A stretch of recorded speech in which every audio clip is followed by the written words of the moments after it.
Lupa tarik rem tangan, mobil mundur tabrak pagar hingga ke jalan. Baru-baru ini heboh di media sosial sebuah mobil meluncur dari garasi ke jalan diduga karena rem tangan lupa ditarik. Video viral tersebut diunggah ulang oleh akun media sosial Instagram @fakta.indo pada Senin 14 Juni 2022. Rekaman video diambil dari kamera CCTV rumah pemilik mobil. Dalam rekaman CCTV tersebut, terlihat mobil berwarna hitam diparkir di garasi rumah pemiliknya. Tiba-tiba, mobil mundur ke belakang secara perlahan. Pagar di garasi saat itu dalam kondisi ditutup. Mobil tanpa kendali meluncur dari garasi ke jalan hingga menabrak pagar. Alhasil, pagar besi garasi bagian utama ambruk ke jalan. Mobil yang terus meluncur ke belakang dikejar oleh dua orang pria dewasa.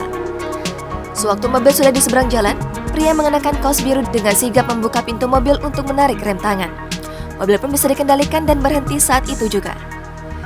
Beruntungnya, ketika mobil menabrak pagar hingga ambruk, tidak ada orang yang lewat. Begitu pula sewaktu mobil meluncur ke jalan tidak ada pengendara yang melintas.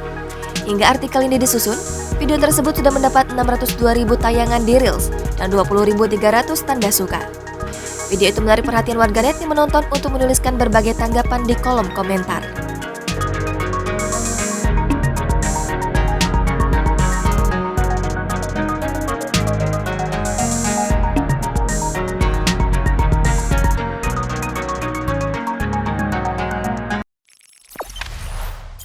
Jangan lupa subscribe, share, komen, dan like ya!